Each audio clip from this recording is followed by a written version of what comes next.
ఆరాధనలో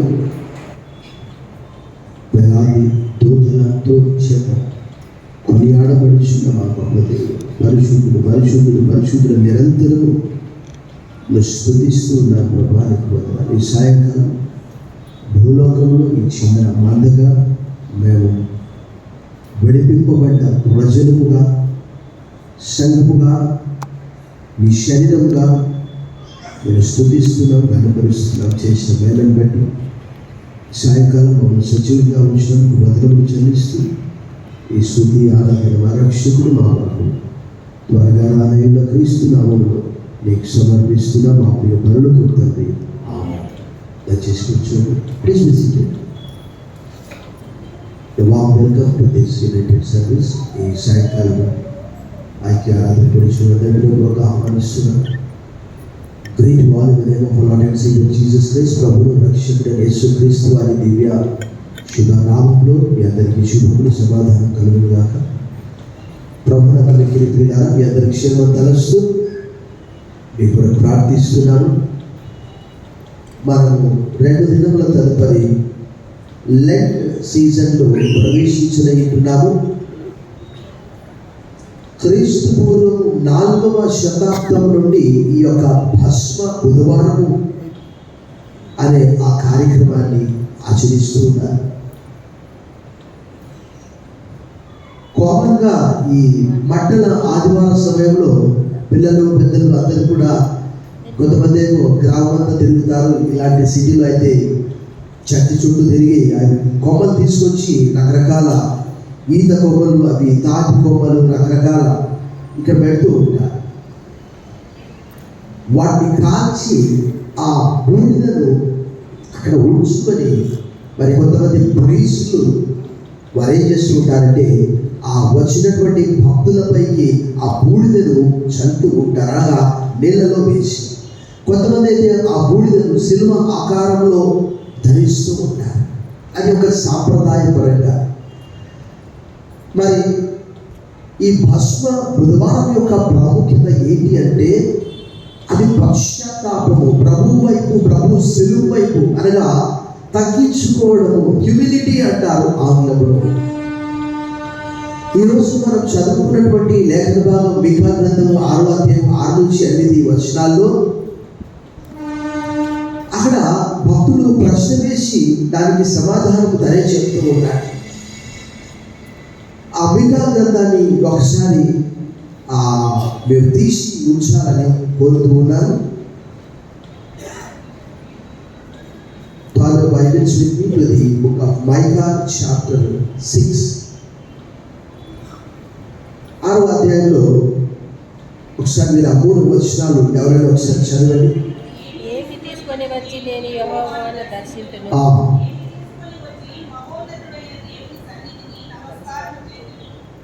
దహన బలులను, ఏడాది దూడలను అర్పించి దర్శింతున్నా, వేల కొలది పొట్టేళ్లను, వేలాది మదినంత విస్తారమైన తల్లిలను ఆయనకు సంతోషము కలుగుజేయినా, నా అతిక్రమములకై నా జ్యేష్ఠపుత్రుని నేనుతున్నా, నా పాప పరిహారములకై నా గర్భఫలమును నేనుతున్నా. మనుషుడా, ఏది ఉత్తమమో అది నీకు తెలియజేయబడుతున్నది. న్యాయముగా నడుచుకొనుటయు, కనికరమును ప్రేమించుటయు, దీన మనసు కలిగి నీ దేవుని ఎదుట ప్రార్థించుటయు ఇంతే కదా యెహోవా నిన్ను అడుగుచున్నాడు.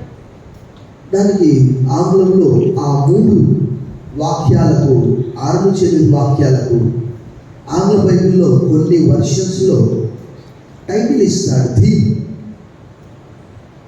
What does the lord require? దేవుడు మానవుల నుండి ఏం కోరుతున్నాడు? నాకు ఆశ్చర్యం అనిపించింది, దేవుని యొక్క మనస్సు ఎలా మారిపోయింది. when we read the Pentateuch, first 5 books of the Bible, Genesis, Exodus, Leviticus, Numbers and Deuteronomy, we see a lot of sacrifices. The book of Numbers chapter 28 verse 4 tells that morning and evening they have to sacrifice one lamb. Lot of sacrifices. And why God has changed his heart? ఎందుకు దేవుడు ఈ బలుల విషయంలో వెక్కసంగా విసిగి వేసాలి, అవి నాకు వద్దు అని అంటున్నాడు. భక్తుడు దావీదు కూడా అంటాడు, నీవు బలిని కోరువాడు కాదు, కోరినలా నీకు అర్పించు. నీకు ఇష్టమైనటువంటి బలి ఏంటి? విరిగి నలిగిన హృదయమే ఆయనకు ఇష్టమైనటువంటి బలి. కాంట్రిట్ హార్ట్ అనే మాట ఆంగ్లంలో రాయబడుతుంది, అది బ్రోకన్. యేసుప్రభు వారు కూడా ఇది మీ కొరకు ఉపయోగపడిన నా శరీరము నన్ను జ్ఞాపకం చేసుకోవడానికి ఇది. Jesus was broken. ఆ రొట్టె ఎలాగో ఆయన కూడా అలా విలువబడ్డాడు. 129వ కీర్తన 3వ వచనంలో రాయబడిన రీతిగా నాగటి సాలు ఎలా దున్నబడ్డగా అలా దున్నబడ్డాడంటే అక్కడ రాయబడి ఉన్నది. What does the Lord require? With what shall I come before the Lord and bow myself before God on high? Shall I come before Him with burnt offerings, with calves and year old? Will the Lord be pleased with thousands of rams, with 10,000s of rivers of oil? Shall I give my firstborn for my transgression, the fruit of my body for the sin of my soul? He has told you, oh man, what is good and what does the Lord require of you, but to do justice and to love kindness and to walk humbly with your God. When we read this, the book of Micah, 7 chapters, we see that throughout the 7 chapters, injustice and unrighteousness. ఈ 7 అధ్యాయాలు మనం చదివినప్పుడు మనకు అనిపించేది ఏంటంటే, యెషయా భక్తునికి సమకాలికుడు. యెషయాలో రాయబడ్డ కొన్ని వాక్యాలు యాస్టిస్గా we see the injustice, మనం అన్యాయం చూస్తాము. we see the unrighteousness, అవినీతిని మనం చూస్తాం. ఏమంటున్నాడు? అసలు నువ్వేం చేస్తున్నావు? నీ బలి నాకు కావాలా? భక్తుడు అక్కడ ప్రశ్న వేస్తున్నాడు, నా పాప పరిహారం నిమిత్తమై. అసలు ఈ గ్రంథంలో రాయబడ్డది అసలు లిటరల్గా అక్కడ పేద ప్రజలంట వారిని ఎలా పీడిస్తున్నారంటే, వాస్తవంగా వారి ఎముకలు కుండలో వేసి మరగబెడుతున్నారట. పక్కవాడు ఎలా పాడైపోవాలి, పక్కవాడు ఎప్పుడు నాశనం కావాలి, వాడు ఇల్లు ఖాళీ చేసి ఎప్పుడు పోతాడు, కీర్తనల గ్రంథం ఉంది కదా, వాడు ఎప్పుడు చచ్చును, వాడి పేరు ఎప్పుడు మాసిపోవును అని అంటారట. ఈ మిగతా గ్రంథంలో కూడా సోషల్ జస్టిస్ కొరకు దేవుడు అరుస్తూ ఉన్నాడు. యెషయా గ్రంథంలో కూడా అదే. మనం సాంప్రదాయపరంగా ఆ రోజు యూదులు ఇశ్రాయేల్ అలాగే దేవుడు అన్నాడు, అవన్నీ కూడా ఆయన విసుకొచ్చేసి, నా సన్నిధికి మిమ్మల్ని రమ్మన్నవాడు ఎవడు, విస్తారమైన బళ్ళు నాకేలా, అవన్నీ నాకు వెక్కసంగా అవుతున్నవి అని అంటాడు. యెషయా గ్రంథం 1:10-11. ఇక్కడ కూడా అదే అంటున్నాడు. దాదాపుగా యెషయాకి ఈ మీద సమకాలీనుడిగా ఉన్నాడు. ఎందుకంటే ఆయన క్రీస్తు పుట్టుకను గురించి ప్రవచనాలు చెప్తూ ఉన్నాడు. 7, 14, 9, 6 ఇంకా అనేక చోట్ల. ఇక్కడ కూడా మీకా గ్రంథం 5వ అధ్యాయంలో మనం 2వ వచనంలో క్రీస్తు పుట్టుకను గురించి మనం చూస్తాం. యెషయా గ్రంథం 2వ అధ్యాయంలో రాయబడ్డ విషయాలు మరి ఇక్కడ మీకా గ్రంథంలో కూడా రాయబడింది. అంటే దేవుణ్ణి ఎలా సంతోషపెట్టగలము? మనం ఈ పసుప బుధవారంలోకి ప్రవేశించి అనేక మంది 40 దినాలు ఉపవాసం ఉంటారు. ఇశ్రాయేల్ అంటున్నారు, మేము ఉపవాసం ఉండి మమ్మల్ని మేము ఆయాసపరుచుకుంటే నీవు ఎందుకు మమ్మల్ని చూడట్లేదు ప్రశ్న వేస్తున్నారు. చూడండి ఒకసారి యెషయా గ్రంథం 55వ అధ్యాయం 3వ వచనం చూడండి. Book of Isaiah chapter 28:3. మేము ఉపవాసం ఉండగా నీవెందుకు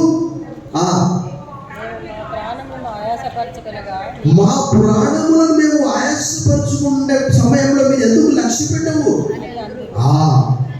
మీరు మీ ఉపవాస దినముల మీరు మీ వ్యాపారం, మీ పని వారి చేత కఠినమైన పని, మీరు కలహపడుచు, వివాదము చేయుచు, అన్యాయంగా గుర్తులాడుచు.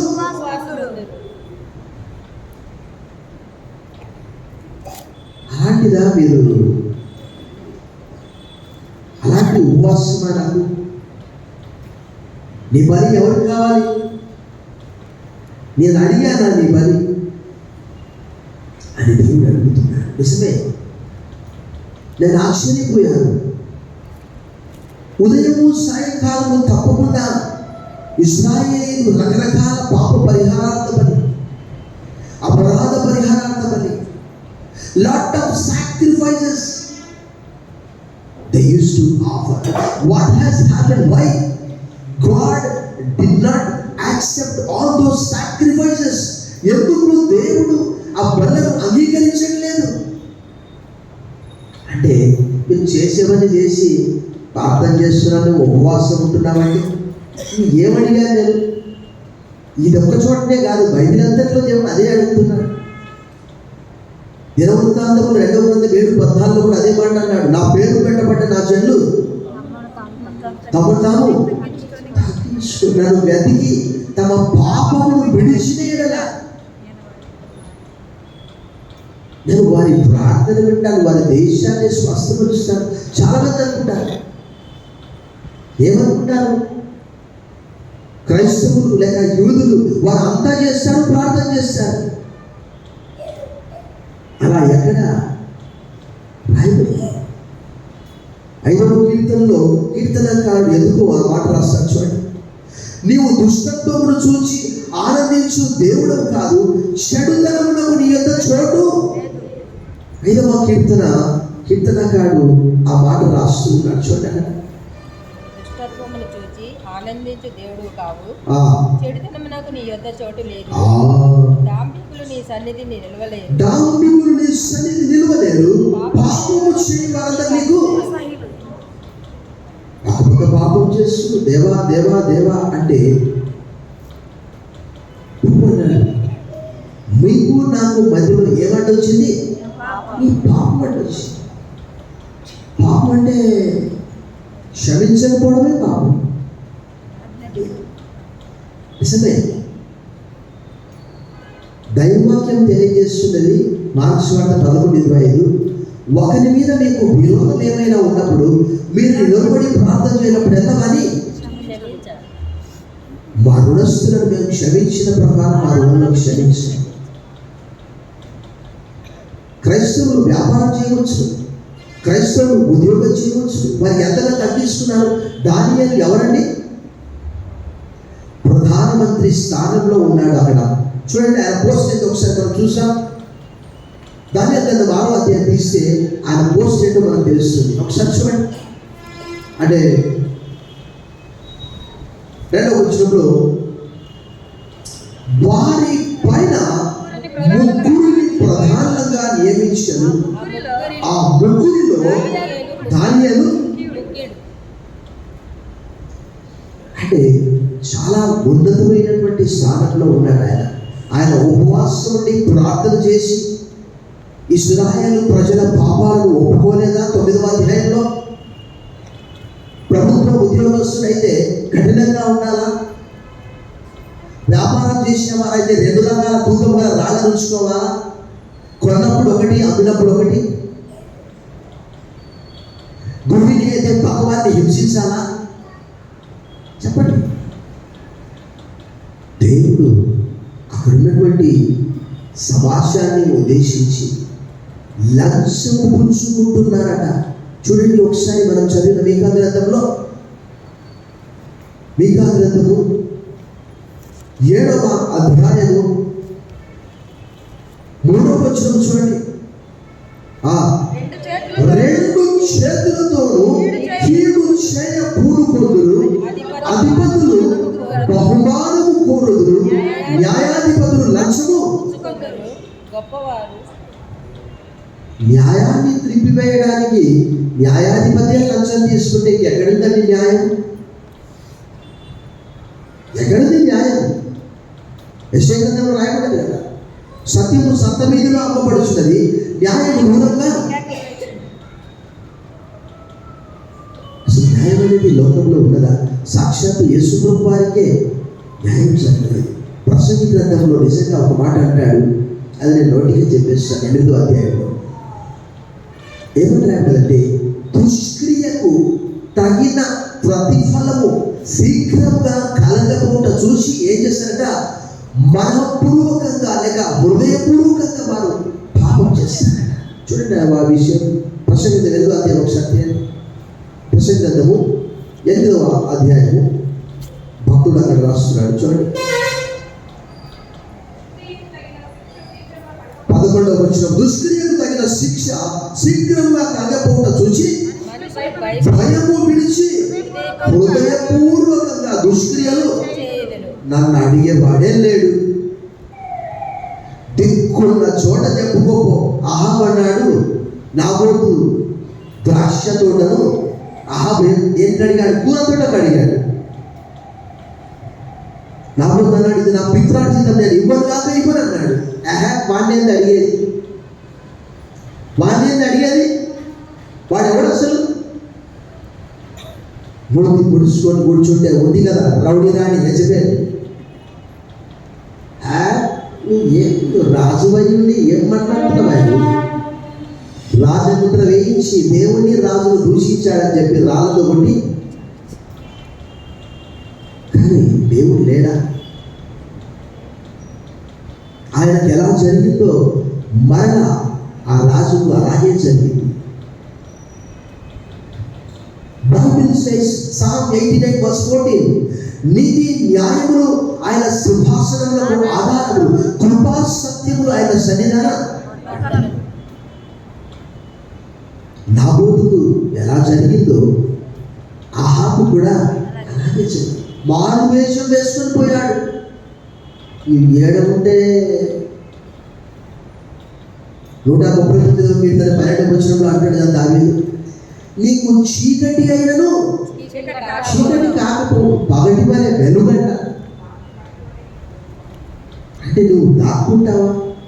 ఎక్కడుంటావు నువ్వు? ప్రభునందు మిక్కిలి ప్రియులారా, దేవుడు ఆ బలుల విషయమై అసలు ఆ బలి కాదయా, ఆ బలు కాదు నేను కోరేది. ఈ మిఖా గ్రంథంలో భయంకరమైనటువంటి పరిస్థితి ఇప్పుడు కూడా అదే ఉన్నది. ఏ ఆఫీసు పైన పేర్లు మాత్రం చక్కగా క్రైస్తవ పేర్లు ఉంటాయి. ఏం లాభం? చక్కటి క్రైస్తవ పేర్లు ఉంటాయి. ఈ మధ్యలో నేను చూశాను వార్తాపత్రికలు, ఆమె పేరు బ్లెస్సీ అంట. ఆమె చేసేది ఏంటి తెలుసా? చిన్న పిల్లలను అపహరించి వారిని అమ్మేయడం. ఆమె పేరు బ్లెస్సీ. ఆమె ఎవరికి ఆశీర్వాదకరంగా ఉందో తెలియదా? నిజంగా దైవ వాక్యం తెలియజేస్తున్నది. ఆ కాలంలో నేను ఒకే ఒకటి అంటాను, వస్త్రధారణ మారవచ్చు, బంగారు ఆభరణాలు మారవచ్చు, బిల్డింగ్లు మారవచ్చు. ఒకవేళ అంటే మన పితరులు టెంట్స్లలో ఉండేవారు. మనందరికి తెలుసు అబ్రాహాం, ఇస్సాకు, యాకోబు, యోసేపు. మనందరూ అంటే అఫ్కోర్స్ యోసేపు ఐగుప్తులో ఉన్నాడు, అందరికంటే ముందుగా గుడారంలో ఉన్నాడు. ఒకవేళ మన ఇల్లు మారిపోవచ్చు, డూప్లెక్స్ ఇల్లు కావచ్చు, కానీ ఉదయం ఏమైనా మారిందా? చూడండి, అదే మీకా గ్రంథంలోకి వెళ్ళి కొన్ని విషయాలు మనం చూసాం. అదే మీకా గ్రంథం కొన్ని విషయాలు మనం చూసాం. మీకా గ్రంథంలో దేవుడు చూడండి అక్కడ 2వ అధ్యాయం 1వ వచనం చూడండి. మంచముల మీద పరుండి మోసపు క్రియలు యోచించుచు దుష్కార్యములు చేయవారికి. ఎక్కడంటే వాళ్ళు ఆలోచన చేసేది, ఇక తెల్లటాలకు ఎవరినెత్తిన టోపు పెడదామరా? చూడండి, ఎవరిని మోసం చేస్తాం? ఎవడన్నా దొరకకపోడా పట్టేస్తాం. ఇది మన ఉపవాసం, ఇది ప్రభు మనకు కోరేది. నాకు ఎన్ని ఫేక్ కాల్స్ వస్తున్నాయంటే అన్ని ఫేక్ కాల్స్ వస్తున్నాయి.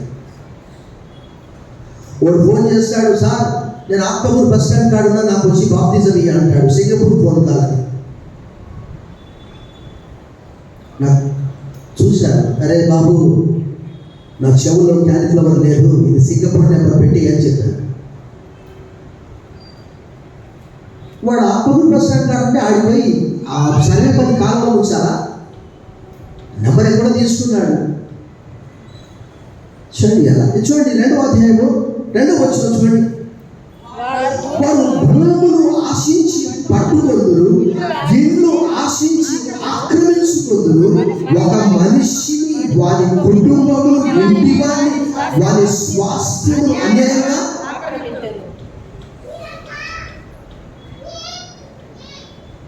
తగ్గించుకోవడం అంటే ఇదే. పక్కోడు ఎప్పుడు వెళ్ళిపోతాడు, నాయన ప్రభు వాడు వెళ్ళిపోయేటట్టు. అలాంటి ప్రార్థన వింటాడా ప్రభు? అసలు చూడండి 3వ అధ్యాయము 3వ వచనం చూడండి. నా జనుల మాంసమును భుజించుచు వారి చర్మమును ఒలిచి వారి ఎముకలను విడిచి వాడు కుండలో వేయు మాంసమును ముక్కలు చేయనట్టు దానిలో వేయు మాంసమును వాళ్ళు తుత్తునియలుగా. అసలు మనిషా లేకపోతే మేకరా? ఏమిటంటున్నాడు? ఏంటయ్యా ఇది? నేను చూసేది ఎంతో సోషల్ జస్టిస్. క్రైస్తవులకు అన్యాయం చేస్తే పౌలు అన్నట్టు ఆ కొరింథీయులకు రాసిన 1వ పత్రిక 6వ అధ్యాయం, సహోదరులకు అలా చేస్తే ఎలా? సో నేను ఏం కోరుకుంటున్నాను, నీ బలులు అడుగుతున్నాను. నేను అంటే పాట ఉంది కదా, వేలాది నదులంతా విస్తారతాయి నీకు ఇష్టం, నా పాప పరిహారం నిమిత్తమే నా జ్యేష్ఠ కుమారుని నీకు ఇస్తే సరిపోతుందా అని ప్రశ్న వేస్తూ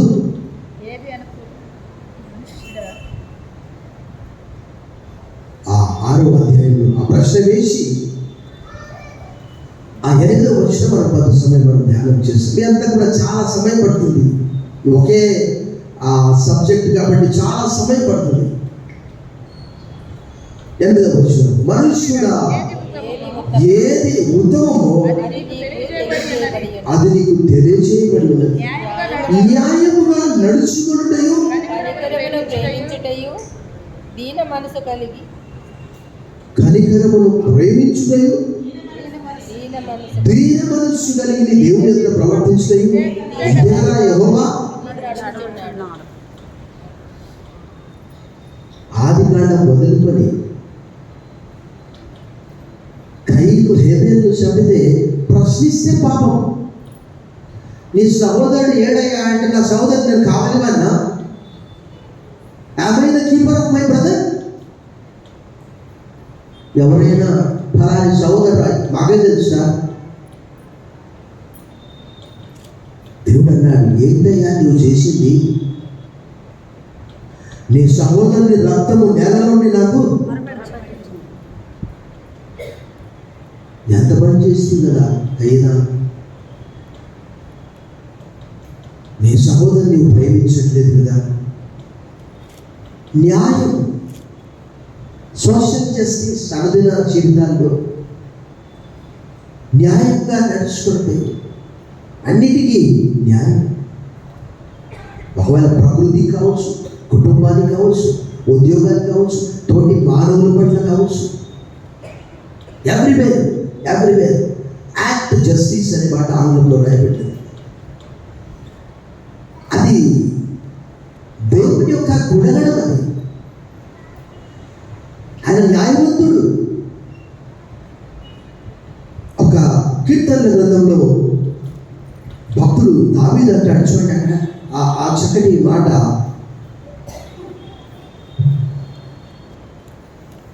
ఆ చక్కటి మాట నాకెంతో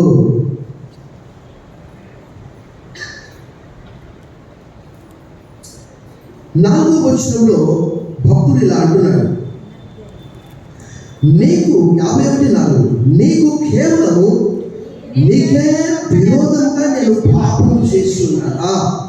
నీ దృష్టి ఎదుట నేను చెడుతనం చేసి ఉన్నాను. కావున ఆజ్ఞ ఇచ్చినప్పుడు నువ్వు ఎలా ఉండేవాడా? నీతిమంతుడవుగా అగపడుదువు. తీర్పు తీర్చినప్పుడు అంటే నీ తీర్పులో న్యాయమైనటువంటి తీర్పు ఉన్నది ప్రభువా.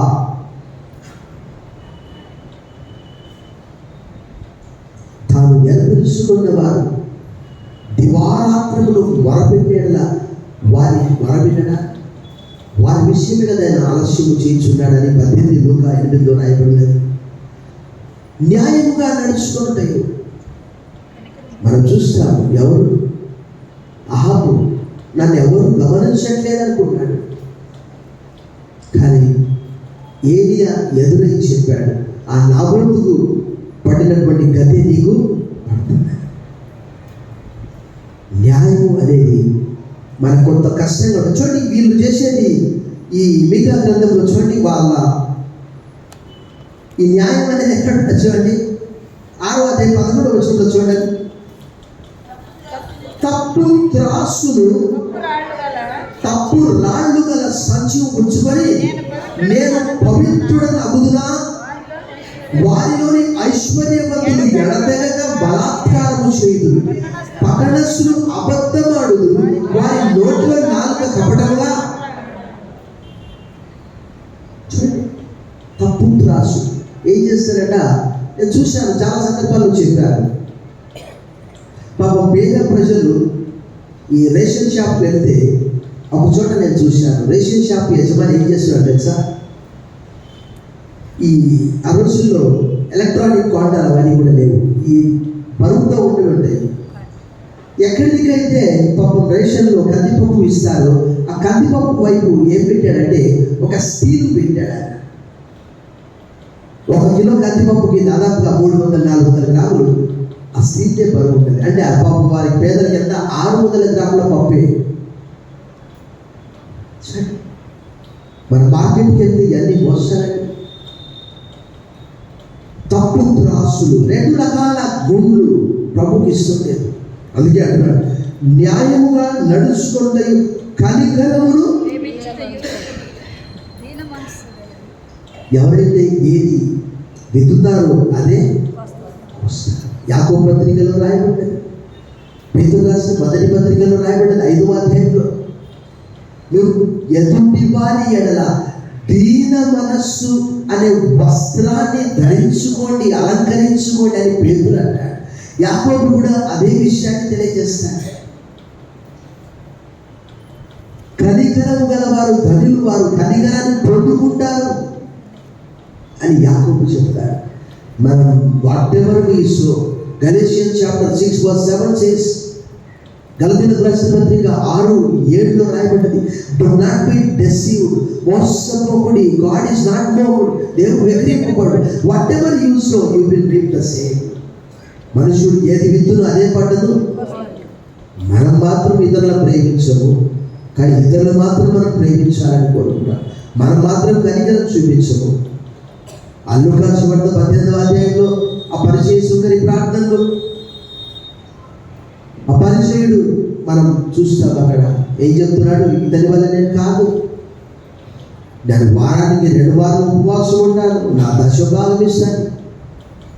ప్రభు ఈ సుందరి ప్రార్థనలో ఆకాశం వైపు కన్నులెదురుగా నన్ను ధైర్యం చాలక, దేవా పాపినను నన్ను, Oh son of David, have mercy on me. Oh son of David, have mercy on me. Oh son of David, have mercy on me. దావీదు కుమారుడు మమ్మును. సో కనికరము ప్రేమించుటయు. లాస్ట్ ఏంటంటే దీన మనస్సు కలిగి ఈ దేవుని ఎదుట. ఇది చాలా నిజమే. ₹1 ఏమైనా ఇస్తారు కానీ తగ్గించుకోమంటే పడేస్తామని అంటారు. ఏం చేస్తారట? పడేస్తారట. ప్రభు డబ్బు లేదనా మనల్ని అడిగేది? నాకు అనిపిస్తుంది ఆశ్చర్యం. భూ ప్రపంచంలో కోట్లు, లక్షల కోట్లు కూడా కాదు, భూమిలో నుంచి అన్నీ వస్తున్నాయి. మనం నిలబడ్డ ఈ నేల మొదలు దైవ గ్రంథంలో రాయబడ్డ సర్వ భూమియు నాదే కదా. ఉక్రెయిన్ పైన రష్యా ఆధిపత్యం దేని కొరకు అంటే అక్కడ ఉన్నటువంటి అమోఘమైన 33-34 ఖనిజాల కొరకే. అమెరికా ఆ వెనుజులా పైన అటాక్ చేసిందంటే అక్కడ ఉన్నటువంటి ఆయిల్ కొరకే. బెలూచిస్తాన్లో అమోఘమైన బంగారు నిధులు ఉన్నాయట. పాకిస్తాన్ అందుకొరకే ఆ బెలూచిస్తాన్ కలుపుకోవడం. ఇవన్నీ కూడా దేవునివే. బట్ గ్రంథము తెలియజేస్తున్నది వాటన్నింటిని బట్టి కాదు. The Bible says, Gospel according to Saint Matthew chapter 23 verse 12, he who humbles himself will be exalted, he who exalts will be humbled అనే మాట రాయండి. ప్రభువు ఎంతగా శిలువ మరణం పొందినంతగా తగ్గించుకున్నాడు. పౌలు గారు చెప్పారు, I have been crucified with Christ, no more I, Christ lives in me. ఇవన్నీ కూడా ప్రభు మనకు విడిచిపెట్టాలంటే మనం చందా అడుగుతున్నాడా? ప్రభు పేదవాడా, భికారియా? పౌలు గారు చెప్తాడా కొరింథీయులకు రాసిన 2:8-9, Do you know the grace of our Lord Jesus Christ? మన ప్రభువైన యేసుక్రీస్తు కృపను మీరు ఎరుగుదురు కదా. ఆయన ధనవంతుడై ఉండి కూడా మీ నిమిత్తము దరిద్రుడయ్యాడు. ఎందుకంటే మేము ధనవంతులుగా చేయాలి. దీన మనస్సు అంటే అది ఒక రకంగా క్రీస్తు మనస్సు అని మనం చెప్పుకోవచ్చు. పౌలు గారు చెప్పినట్టుగా క్రీస్తు యేసున కలిగిన ఈ మనస్సు మీరు ఈ బ్లడ్ డేస్లలో ఒకవేళ మనలో బైబిల్ చదివే అలవాటు లేకపోవచ్చు, నెమ్మదిగా బైబిల్ చదవడం. ప్రార్థన చేసే అలవాటు లేకపోవచ్చు, నెమ్మదిగా ప్రార్థించడం.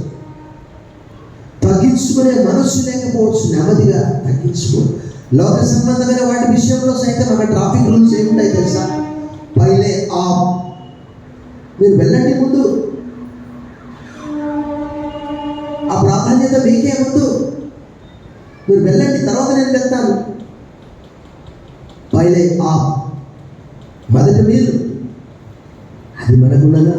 అది లోక గవర్నమెంట్ సామెత. అది నీ దేవుడైన యెహోవా ఎదుట దీన మనస్సు కలిగి ప్రవర్తించలేదు. మనం ఆహాబును చూస్తాం, ఏం చూస్తాము? ఏలియా ఉగ్రత ప్రకటించగానే ఏం చేశాడు చెప్పండి? తగ్గించుకున్నాడు. తగ్గించుకునే వరకు ఏం చేస్తాడు తెలుసా?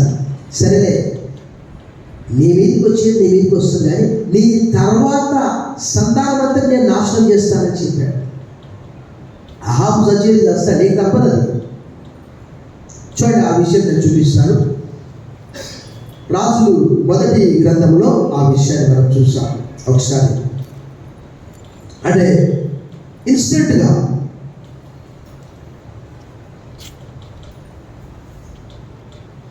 రాజులు మొదటి గ్రంథము 21వ అధ్యాయము.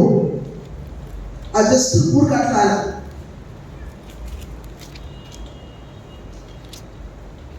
అసలు ఏలియా ఎంత ధైర్యంగా ఆయనతో చెప్పాడు చూడండి. 21-25 తన భార్య అయిన యెజబెలు ప్రేరేపణ చేత యెహోవా దృష్టికి కీడు చేయ తను తాను అమ్ముకున్న అహాబు వంటి వాడు ఎవడులో లేడు. ఇశ్రాయేలు ఎదుట నిలవకుండా యెహోవా వెలువడిన అమోరీయుల ఆచార రీతిగా విగ్రహం పెట్టుకొని అతడు బహు హేయంగా ప్రవర్తించాడు. అహాబు ఆ మాటలు విని తన వస్త్రములను చింపుకొని గోనె పట్ట కట్టుకొని ఉపవాసం ఉండి ఆ గోనె పట్ట మీద పరుని వ్యాఖ్యలు పడుచుండగా యెహోవా వాక్కు తిష్బీయైన ఏలియా ప్రత్యక్షమై ఇలా సెలవిచ్చాడు, అహాబు నాకు భయపడి వినయముగా ప్రవర్తించిన. అంటే చూడండి, మనస్సే కూడా ఎంత క్రూరుడండి. ఒక్కసారి దేవా యెహోవా దేవుడై ఉన్నాడని తెలుసుకున్నాడు అంతే. చూడండి ఒకసారి దినవృత్తాంతములు 2వ గ్రంథం, ఒక్కసారిగా తెలుసుకున్నాడు ఆయన అంతే. దినవృత్తాంతములు 2వ గ్రంథము 33వ అధ్యాయము 12వ వచనం ఒకటి చూద్దాం. అతడు శ్రమలో ఉన్నప్పుడు తన దేవుడైన యెహోవాను బతిమాలుకొని తన పితరుల దేవుని సన్నిధిని తన్ను తాను బహుగా తగ్గించుకొని ఆయన మొరలినగా ఆయన అతని విన్నపములను ఆలకించి యెరూషలేమునకు అతని రాజ్యంలోనికి అతను తిరిగి తీసుకొని వచ్చినప్పుడు యెహోవా దేవుడై ఉన్నాడని మనస్సే. దేవుడి దృష్టి ఎక్కడ ఉంటుందండి? ఎవరి మీద ఉంటుంది?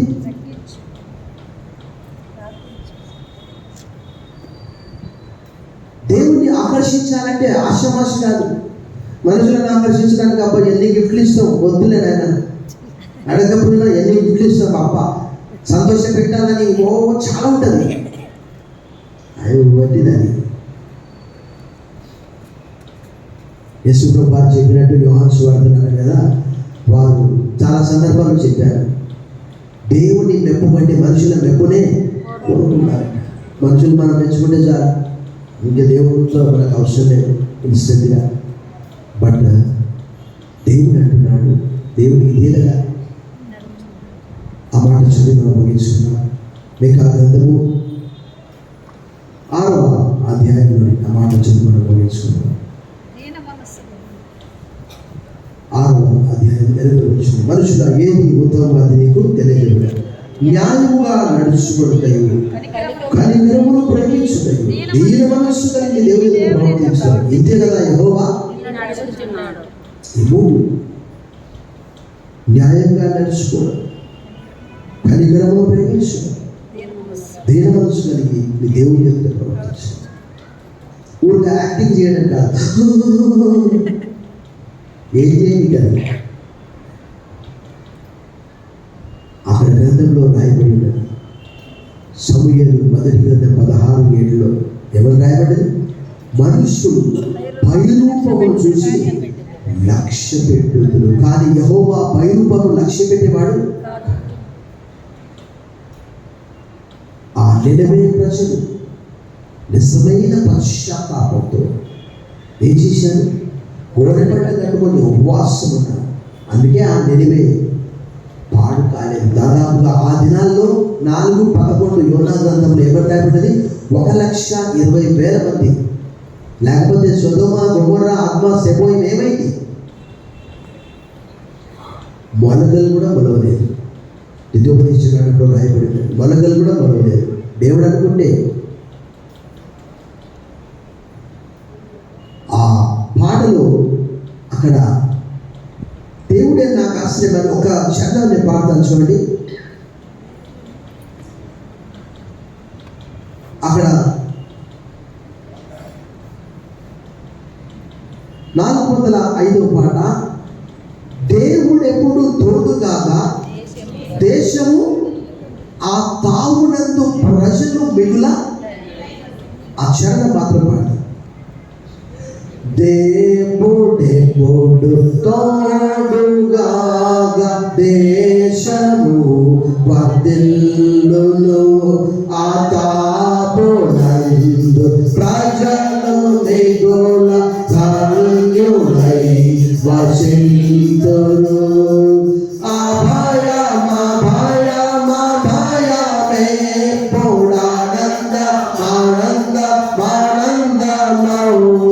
దేవుడే నాకాశ్రయము, దివ్యమైన దుర్గము, మహావినోదు రాపదల సహాయుడై నన్ను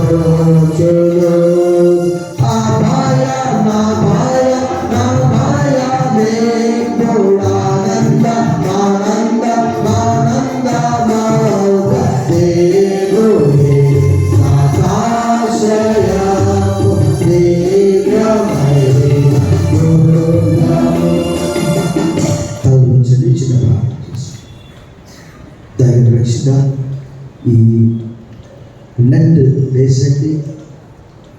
మమ్మల్ని మేము ప్రత్యేకపరచుకోవడం, పవిత్రపరచుకోవడం, అందరితో సమాధానం కలిగి ఉండడం, క్షమించడం, దీన మనసు కలిగి ప్రవర్తించడం, నీ దేవుడిని యెహోవాను న్యాయంగా నడుచుకోవడం, కనికరమును ప్రేమించడం, మా హృదయంలో రోమపత్రిక 5:5 ప్రకారం పరిశుద్ధాత్మ ద్వారా దేవుని ప్రేమ మీ హృదయములలో కుమ్మరింపబడి ఉన్నది. మనుషుల భాషలతోనూ దేవదూతల భాషలతో నేను మాట్లాడినను ప్రేమ లేని వాడినైతే వ్యర్థుడను. ఆమేనా? Love covers multitudes of sins. ప్రేమ సమస్త దోషములను కపును.